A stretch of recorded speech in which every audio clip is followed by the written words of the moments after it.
이 시간 함께 하신 모든 성도들에게 하나님의 은혜와 축복이 함께하기를 간절히 바라고 소원합니다. 지난 강의에서 북이스라엘의 왕조의 등장과 함께 펼쳐진 왕들의 악한 통치, 그리고 남유다에서 일어난 아달랴의 반역 사건을 통해서 다윗 왕통이 완전히 무너진 상황에 대해서 지난주 말씀을 드렸습니다. 오늘 이 시간에는 유다 왕들의 선한 통치, 요아스와 우시아 왕 시대의 통치를 중심으로 강의를 진행하겠습니다. 특히 다윗 계열에서 마지막으로 남은 7살 요아스를 왕의 자리에 세운 역쿠데타를 할 만한 사건을 통해서 오늘을 살아가는 우리들에게 주시는 하나님의 뜻과 교훈을 얻고자 합니다. 요아스가 왕이 되는 이 내용은 열왕기하 11장부터 역대하 22장, 23장에 같은 내용이 기록되어져 있습니다. 하나님을 대적하는 아게시 아달랴에 이어서 요아스가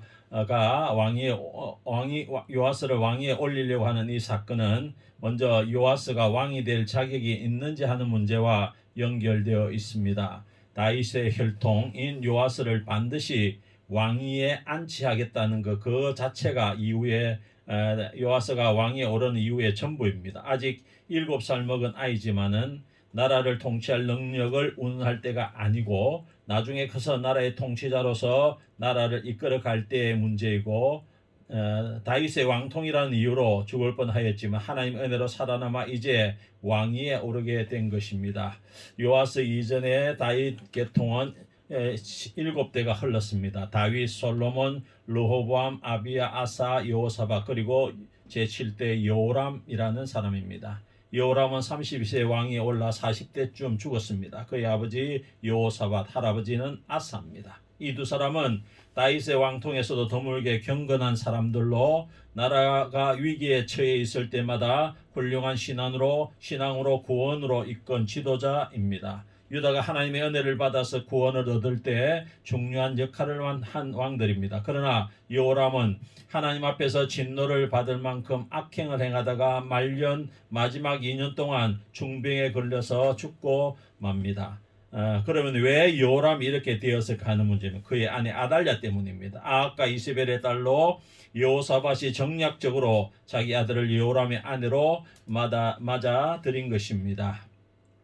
남편과 아들에게 악기 영향을 끼친 그는 아사와 여호사밧의 길이 아닌 악한 아합의 길로 따라갔습니다. 요람과 아달랴 사이에 낳은 아들들이 있지만 아라비아 사람들의 공격으로 아들들이 죽고 막내 아들 아하시아만 남게 되었는데 요아스의 아버지 아하시아가 죽을 때 나이가 22살이었습니다. 그런데 아하시아 역시 아달랴의 훈수로 아합의 제약의 길로 향했습니다. 어머니의 영향을 받은 사람. 그러므로 이 모든 악한 행동의 발단은 아달랴가 유다 왕실로 들어온 데부터 시작되었습니다. 그런데 아달랴를 받아들인 사람은 남편 요람이 아니라 시아버지 여호사밧이었습니다. 경건한 사람이여 기도하는 사람으로 하나님의 보호를 받은 여호사밧이 잘못된 세상적 생각으로 인해 아합의 딸을 며느리로 받아들인 것입니다. 여호사밧은 아합의 딸을 며느리로 받아들임으로 남유다와 북이스라엘이 하나 되는 꿈을 꾼 것입니다. 이런 간단한 타협 때문에 바로 타협이 그때는 모두의 축하를 받을 일이었지만 하나님 보시기에는 다 옳지 않았습니다. 하나님이 여호사밧의 기도를 들어주셨지만 그가 하는 일을 감싸주고 막아주실 수는 없는 것입니다. 그리하여 그가 심어놓은 아게시가 그 후의 역사에 스리선 열매를 맺게 됩니다. 아달랴가 왕후가 되고 궁중에 바알 종교를 퍼뜨렸고 아들이 죽고 나자 황태후의 자리에서 무서운 쿠데타를 일으켜 다윗 왕통의 실을 하나도 남기지 않고 다 죽였습니다. 여기서 우리가 열왕기하 11장 4절에 나오는 바로 여호야다가 반장을 일으키는데 가리 사람의 백부장을 불러서 이를 분부하였다는 내용을 보게 됩니다. 여기에 나오는 가리 사람들이란 우리들이 잘 아는 로마 시대의 소아시아, 지금의 터키 서남부 지역 사람인데 이 사람들의 특징은 돈을 받고 전쟁하는 일에 가담하는 사람, 즉 용병으로 유명한 사람들입니다. 이 사람들이 당시에 아달랴의 호위병으로 있었습니다. 그래서 아달랴의 호위를 맡고 있는 그들이 여호야다가 반정을 계획했을 때 이 가리 사람들이 여호야다의 편에 서게 되었습니다. 그래서 용병에게 돈을 받고 쿠데타를 집행해 나갔지만은 여호야다의 반정에 큰 역할을 했을 것으로 보입니다. 어쨌든 아달랴는 자기 목적을 이루기 위해서 치밀한 계획을 세우고 잔인한 쿠데타를 자행하여서 일어나 다윗 왕의 모든 혈통을 진멸하였다고 성경은 기록하고 있는데 자기 왕위를 차지하기 위해 잔인하게 죽여버린 사건입니다. 그때 요람의 딸인 여호세바라는 여인이 요아스를 몰래 빼내어 죽음을 명쾌했습니다. 대제사장 여호야다의 아내입니다. 대제사장 여호야다는 역대하 24장을 읽어보면 130세의 살에 죽었습니다. 장수한 사람이. 그러나 그는 요아스가 왕위에 있을 때 죽었습니다. 요아스의 나이를 생각하면 여호야다가 92세쯤 아달랴의 쿠데타가 일어났고 제사장 여호야다가 하나님의 법대로 건강한 정신과 육체로 왕성하게 요아스 왕을 보필하였는데 그의 죽음에 전 국민이 일어나 왕과 같은 대접을 하여 왕의 묘실에 안장된 이유이기도 합니다. 요아스가 40년 동안 왕에 앉았다고 하지만은 선대 임금들의 연대와 북쪽 이스라엘 왕들의 연대를 함께 살펴보면 아달랴의 제6년을 포함시키는 것과 따로 계산하느냐의 문제가 생깁니다. 그래서 이스라엘 사가들은 아달랴의 6년 왕위를 포함시키지 않으므로 남유다와 북이스라엘의 연대를 일치시키고 있습니다. 그래서 요아스의 40년 통치 기간은 아달랴 6년을 포함시킨 것으로 봅니다. 그럼에도 불구하고 요아스는 마지막 2년 정도는 빼고는 거의 대부분을 여호야다가 실제적인 왕권을 행사한 것으로 대부분의 사가들은 생각하고 있습니다. 요람 8년, 아하시야 1년, 아달랴 6년 합치면 대략 15년인데 이 15년 동안 여호와께 반역하고 악을 행한 정치 현실 앞에 백성들은 하나님으로 돌아오게 해야 할 큰 가업을 맡은 요아스, 이전 시대의 잘못을 바르게 불공정한 것을 공정한 것으로 수정해 주기를 바라는 백성들의 마음은 첫 번째 하나님의 거룩한 법을 지키기를 바라는 마음입니다. 하나님께서 하나님의 백성을 통해 역사하시는 그 사명으로 나라를 이끌어가기를 원하는 마음입니다. 이러한 배경 속에서 왕위에 오른 어린 왕 요아스는 백성들에게 어떤 식으로든 그들의 원한과 슬픔을 해결해 주어야 하는데 그래서 어린 요아스 대신에 여호야다가 실제적으로 왕권을 행사할 수밖에 없는 것입니다. 여기에서 남유다와 북이스라엘 사람들의 왕통에 대한 생각의 차이가 있습니다.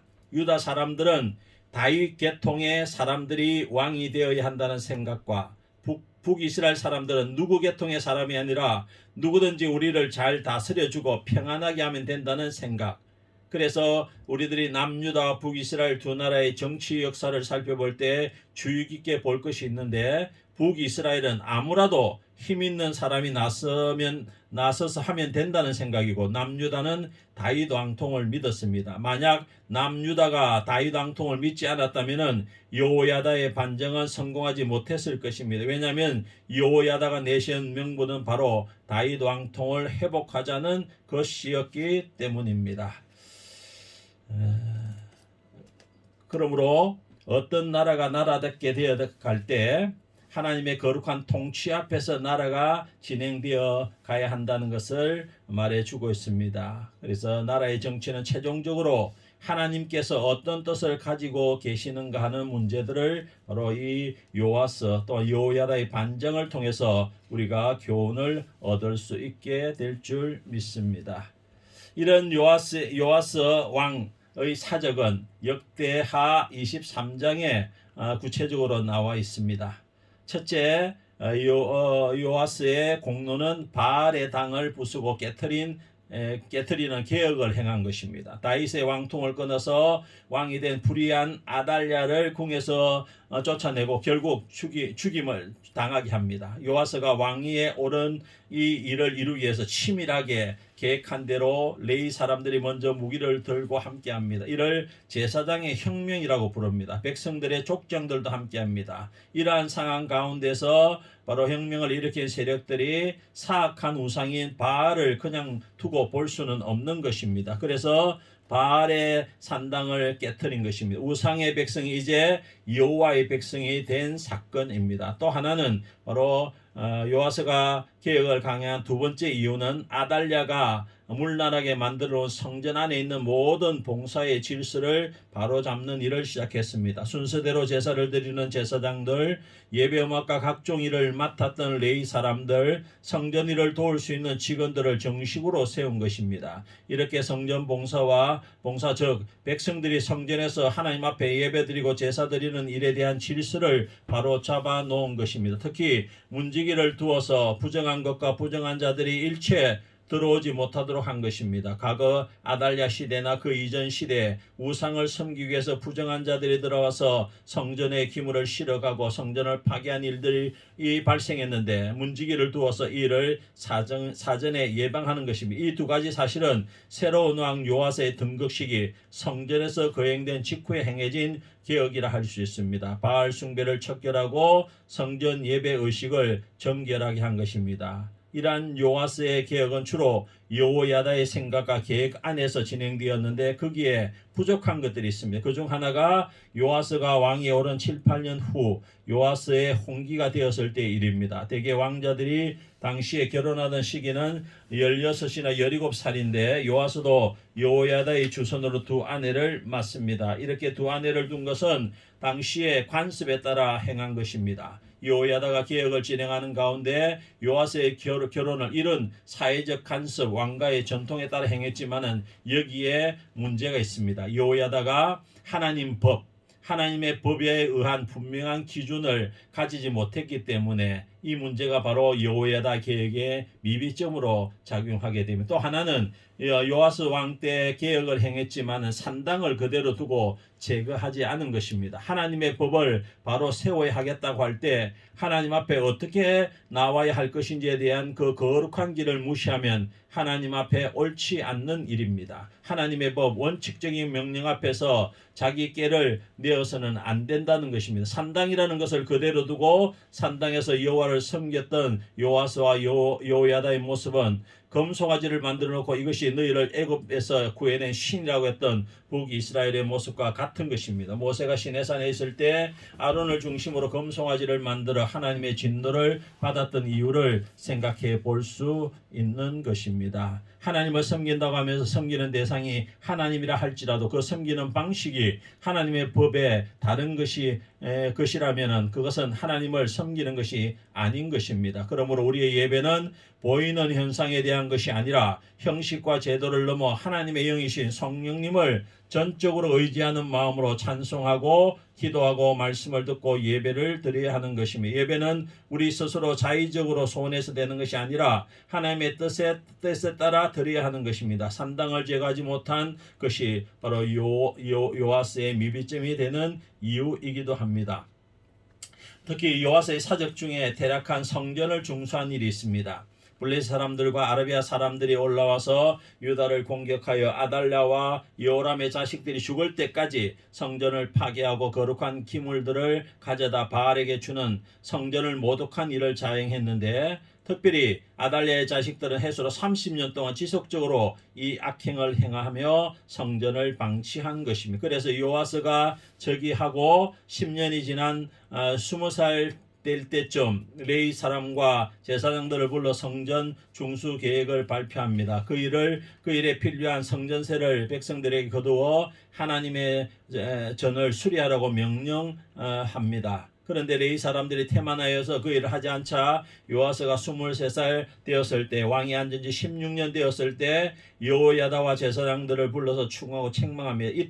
이때가 성전이 약탈당하고 파괴된 지 30년이 지난 때입니다. 그때서야 궤를 만들어서 성전 바깥문 앞에 두어서 즐겁게 헌금을 하도록 합니다. 그러자 백성들이 즐거이 참여하여 성전 준수가 잘 진행되었습니다. 그리고도 돈이 남게 되자 대제사장 여호야다와 왕 앞으로 가져왔습니다. 두 사람은 이 돈을 성전 제사에 필요한 그릇을 새로 준비하는 데 쓰도록 하였고 빼앗겨버렸던 성전 기물을 새로 만들고 성전을 잘 중수하였습니다.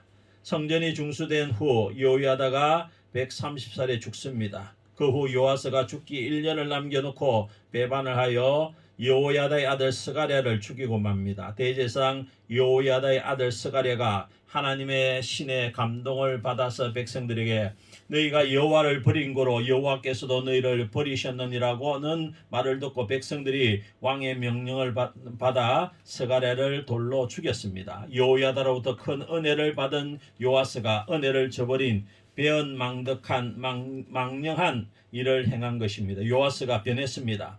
요아스가 이렇게 변한 것은 사실 이전부터 이렇게 될 조짐을 가지고 있었던 것입니다. 불만은 있었지만은 여호야다에게 반항할 수가 없어서 속으로 이를 갈다가 여호야다가 죽자 유다 방백들의 부추김과 유혹을 통해 여호와의 전이 아니라 아세라 목상과 우상을 섬기게 된 것입니다. 왜 이렇게 되었습니까? 이는 과거에 여호와를 공경할 때 확실한 자기 신앙 가운데서 서지 못했기 때문입니다.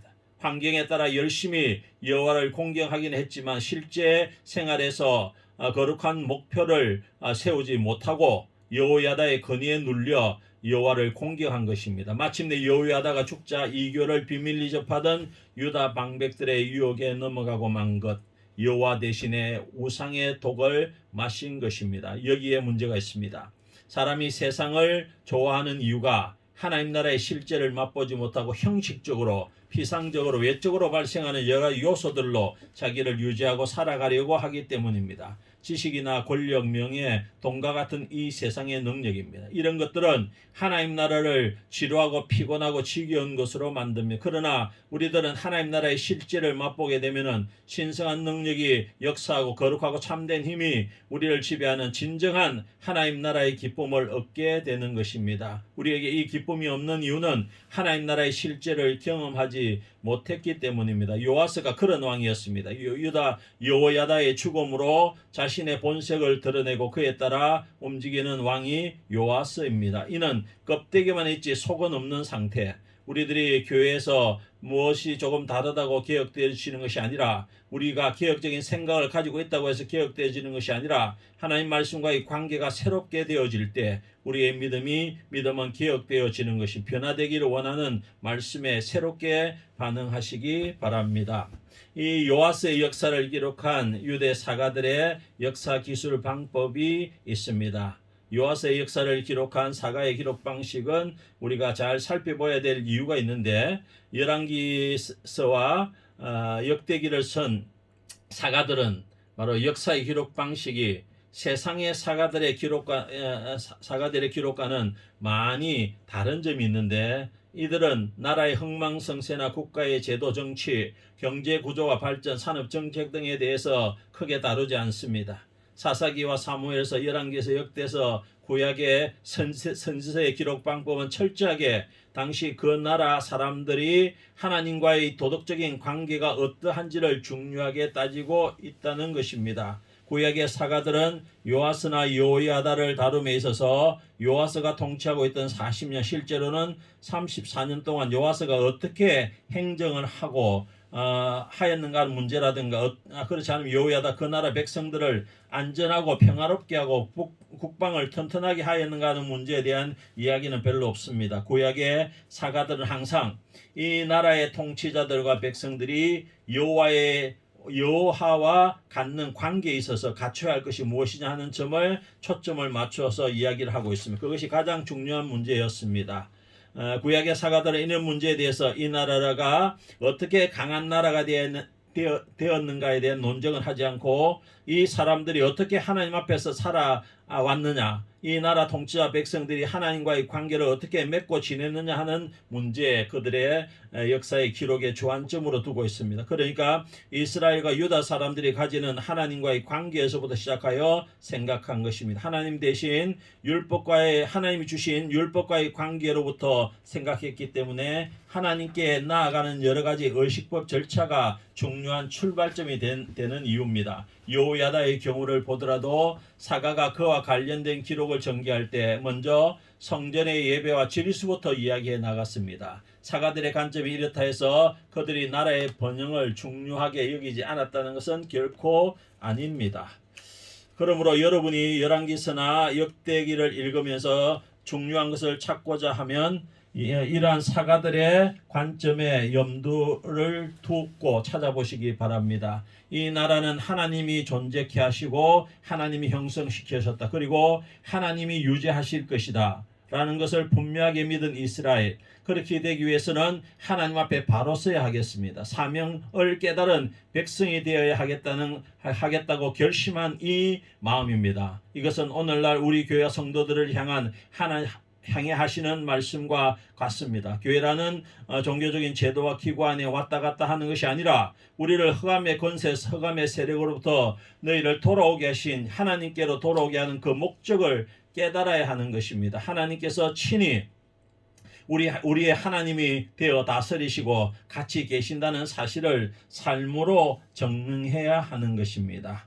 유다왕 요아스의 치적을 살펴보면서 요아스가 하나님을 배반하고 비참한 죽음을 맞는데 그 당시 북이스라엘에 대한 내용을 살펴보면은 당시에 하나님의 뜻과 교훈을 더 확실하게 알 수가 있어요. 요아스 당시 북이스라엘에는 두 명의 왕 여호아스와 그의 아들 요아스가 나라를 다스렸습니다.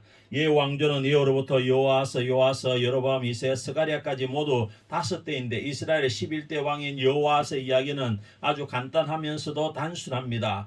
요아스가 왕이 되어서 17년 동안 이스라엘을 다스렸습니다. 그는 이스라엘을 범죄하게 한 여로보암의 큰 죄악을 떠나지 않고 그 죄를 그대로 계승했습니다. 이에 하나님은 아람 군대를 보내 이스라엘을 징계했습니다. 아람 왕 하사엘이 군대를 끌고 와서 이스라엘을 부수고 압제하고 학대했습니다. 이러한 상황이 되니까 요아스는 할 수 없어서 하나님께 기도합니다. 그가 비록 비열하고 악한 왕이지만 급해서 하나님께 기도한 것입니다. 이에 하나님은 구원자를 보내어 아람의 압제에서 이스라엘을 구하시고 다시 자유를 회복하게 하여 주셔서 그런데도 주신 자유를 누리지 못하고 여전히 여로보암의 죄악을 행하며 우상 숭배를 하였습니다. 아세라 목상을 치워버리지 않고 사마리아에 그대로 두었습니다. 그래서 요아스의 이야기는 특별할 것이 없지만은 여기에서 우리는 한 가지 주의해야 할 점을 발견할 수가 있습니다. 어떤 왕이든 자기가 왕이 되면 그 나라를 바르게 다스릴 중대한 책임이 있다는 것입니다. 선대 왕들이 어떤 평가를 받든지 그 나라의 왕이 되면 현재 자신에게 주어진 일, 하나님의 뜻대로 바른 위치에 올려놓아야 하는 거룩한 책임이 있는 것입니다. 이러한 근거를 가지고 요아스를 볼 때 그렇게 하지 않았으면 좋았을 것인데 여전히 여로보암의 악을 행하며 우상을 숭배하는구나 하는 마음을 가지게 됩니다. 이 요아스의 통치에 대한 백성들의 마음으로 보게 되면 얼마나 불안하고 부족했겠습니까 하는 것입니다. 히브리 민족의 왕사를 기록하고 있는 사가들의 마음으로 요아스를 보면 그가 얼마나 하나님의 길과는 다른 길을 걸어가고 있는지를 알 수가 있습니다.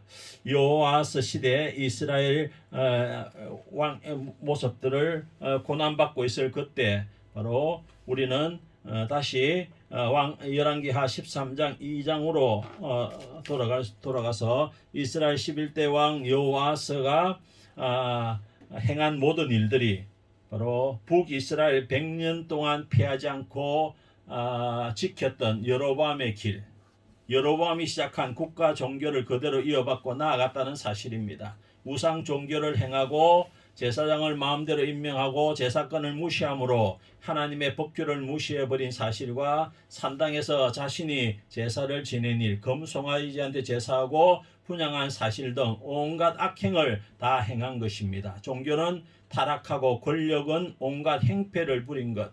이제 북이스라엘에는 성전도 없고 영광의 구름도 없고 제사장들과 레위 사람들과 백성 중 경건한 사람들은 남유다로 다 몰려가서 북이스라엘에는 믿음의 사람이 아무도 없는 세상이 된 것입니다. 이러한 상황이 되면 북이스라엘 왕은 무엇을 해야 하겠습니까? 자신이 이스라엘 왕이라는 자가 얼마만큼 하나님 나라의 도리와 하나님의 법을 정신으로 바로 이해하고 나라와 민족을 바로 인도해야 하는데 그러나 요아스나 이후 요아스 여로보암 2세는 왕인 자신들에게 늘 붙어 다니는 이 본분을 행하지 않고 다만 자신의 왕권을 수호하고 강화하기 위해서 딴짓을 하고 있는 것입니다. 예후가 바알을 박멸한 다음에 왕위에 오른 여호아스는 남겨놓은 금송아지와 모든 악을 아세라 목상까지 제거하면 되는 상태인데 그러나 여호아스는 그 길을 가지 않습니다.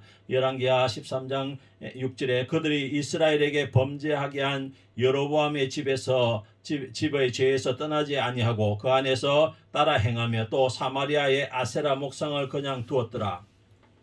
아합 시대의 것이 남아 있었습니다. 이스라엘 백성들을 구원해 주었음에도 불구하고 이 바알과 아세라 우상들을 예후와 여호아스가 치우지 않은 것입니다.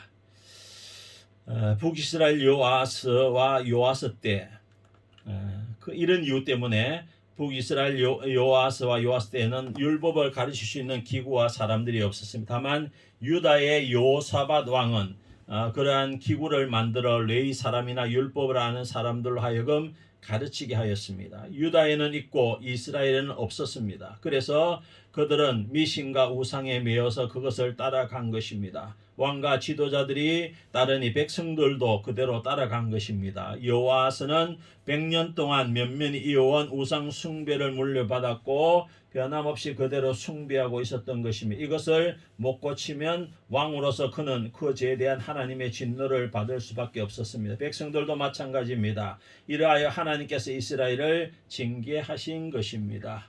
이러한 시대의 상황에서도 하나님은 그들을 내버려 두지 않으시고 그들에게 선자를 주셨습니다.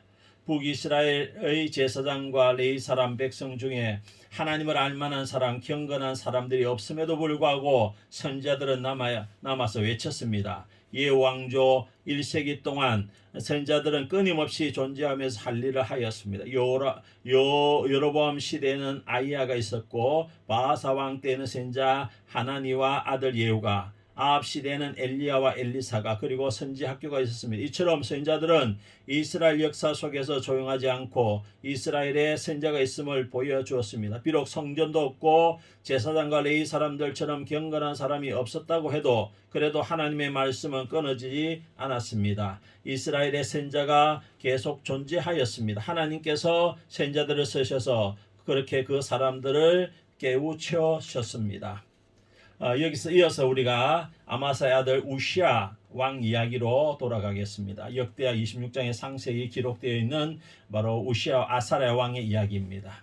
성경에는 우시아가 52년간 다스렸다고 하는 이유는 38년 통치 기간 후 아들 요담이 나라를 다스렸기 때문입니다. 우시아는 그 부친 아마사의 모습처럼 처음에는 하나님 앞에 정직하게 행하였고 하나님의 계시를 아는 스가랴가 사는 동안에 하나님께 구하여 형통하였습니다. 그러나 우시아는 온전한 마음으로 하지 못함으로 죽는 날까지 하나님의 치심을 얻은 징벌을 받게 됩니다. 우시아의 생활을 보면 처음에는 하나님 앞에 정직하게 행했지만은 전통적으로 유다의 병폐를 그대로 둡니다. 이스라엘의 여로보암이 집안에 금송아지를 그냥 두었던 것처럼 이 유다에는 산당이라는 것이 있는데 이 산당은 솔로몬 이후 항상 유다에서 우상 숭배를 한 중심이 되었고 국가에 큰 해악을 끼칩니다. 이스라엘의 베델과 단에 있는 금송아지 종교에서 벗어나지 못한 것처럼 유다는 산당을 버리지 못한 것입니다. 솔로몬이 우시아까지 다윗 계열의 왕들을 살펴보면 경건한 왕으로서 우상 숭배를 피한 왕은 사실 2명밖에 없습니다. 9대 요아스와 10대 아마사가 처음에는 여호와의 법을 순종했다가 나중에 배교했습니다. 하지만 끝까지 배교하지 않고 나간 경건한 왕은 5대 6대 왕들입니다. 아사와 여호사밧입니다. 그러나 이들 역시 철저하게 산당을 제거하지 못했고 결국 우시아도 산당을 폐하지 못하고 그대로 둡니다. 우리가 볼 때 왜 그렇게 고집스럽게 산당을 그대로 두는가 하는 생각이 들겠지만 바로 이 모습이 오늘 우리들과 교회의 모습과 같다는 것입니다. 우리의 예배가 인간의 종교로 떨어지고 있진 않는지 늘 살펴봐야 되는 이유이기도 합니다. 우시아는 강대하게 되어서 블레셋도 치고 아라비아도 쳤고 암몬 사람들은 조공을 바칩니다. 강대해진 우시아의 이름이 국경 너머까지 퍼져나갑니다. 이렇게 외적으로 크게 세력을 확장한 우시아는 국방과 군대와 산업정책도 잘 펴나갑니다. 예루살렘 성 모퉁이와 망대에 문과 망대를 세웠고 성체를 견고하게 만듭니다. 들에도 망대를 세우고 물 웅덩이를 많이 파서 평지에 있는 가축들을 먹였으며 낮은 언덕이나 좋은 밭에는 농부를 두고 포도를 가꾸는 사람을 두어 농사를 장려합니다. 하나님께서 은혜를 베풀어 주심으로 우시아는 강성하게 되었고 왕의 명성은 널리 퍼지게 되었습니다. 그러나 우시아 왕 38년 나이 54세에 큰 문제가 생깁니다. 몰락의 시작입니다. 여호와의 전에 들어가 스스로 분향하려고 하자 대제사장 아사랴가 용기 있는 제사장 80명을 이끌고 왕의 뒤로 따라가서 성전에서 향불을 피우려고 하는 것을 막습니다.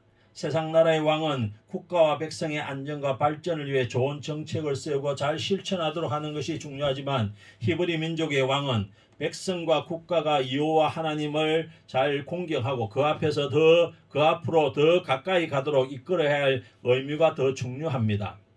그 중에서도 법대로 분향하는 것이 더 중요합니다. 그러므로 이 법을 왕이 자기 마음대로 어떻게 해서는 안 된다는 것입니다. 히브리 민족이 여호와께 속죄하고 자기 생명 전부를 하나님께 드리며 하나님께 기도하고 거룩한 교통을 하게 되는 일에는 오직 하나님께서 정해놓으신 사람들 곧 제사장만이 관여하고 안내하고 주선하며 왕이 아무리 큰 권력을 가졌다 해도 신성한 영역을 감히 침범할 수 없는 것입니다. 우시아가 왜 하나님의 법을 무시하고 자유로 분향을 했습니까? 하나님의 은혜를 잊어버리고 스스로 높인 교만 때문입니다. 그 교만함으로 성전의 신성한 일까지 하려고 한 것입니다. 왕이 권력으로 하나님의 법을 유린하는 것이 얼마나 큰 죄인가를 하나님께 적시 보여줍니다. 하나님의 형벌이 적석에서 임한 것입니다. 우시아는 하나님의 치심을 받아 무서운 병으로 일생 동안 성소와 단절되고 가족 전부와 끊어지고 자기 백성들과 모든 사람들과 단절되고 말았습니다. 나이 54세에 겨우 목숨만 유지한 채 죽을 날만 기다리고 있었습니다. 잘될 때에 교만해져서 자고하면 한순간에 무엇 하나 내어놓을 수 없는 지경에 떨어지고 만다는 교훈입니다. 하나님의 거룩한 법을 가볍게 여기면 큰 죄고 무섭고 위험한 일이 생기는 것입니다. 우리는 하나님을 사랑할 뿐 아니라 하나님을 경외하고 두려워할 줄 알아야 합니다. 하나님을 두려워한다는 것은 하나님의 권위에 대해서와 하나님의 절대 능력에 대해서와 또 하나님의 거룩하신 경륜에 대해서 항상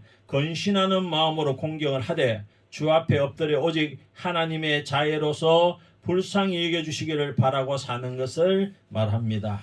하나님께서 히브리 민족을 통해서 나라와 민족을 세우시고 지금까지 보존하며 함께 오셨습니다. 여기서 말하는 하나님의 보존하심은 나라와 민족과 함께 오셨다는 것입니다. 여기서 말하는 하나님의 보존하심은 나라와 민족의 성공이 아니라 자기 민족에게 주어진 역사적인 사명을 어떻게 하면 잘 감당해 나갈 것이냐에 대한 접근이며 주어진 역사적 사명을 잘 수행한다는 것은 하나님의 거룩한 백성이 갖는 독특한 임무이자 특권이고 세상 나라와 하나님 나라의 차이인 것입니다.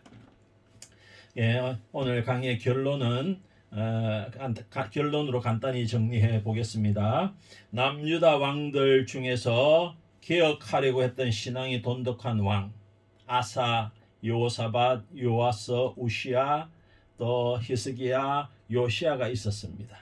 그러나 북이스라엘에는 그 어느 누구도 우상 숭배의 악습과 산당 예배 그리고 여로보암의 길로 가는 악한 고집을 기억하여 제거하지 못했습니다. 이런 것을 볼 때 우리가 도덕적인 부패와 황무함을 기억한다는 것이 얼마나 어려운 것인가 하는 것을 알 수가 있습니다. 철저하게 하나님의 성령을 의지하지 않고는 이런 것이 부서질 수가 없다는 것입니다. 우리의 감정으로 고쳐야 하지 하는 것은 어림이 없는 일입니다. 이런 완고함과 고집 가운데 들어가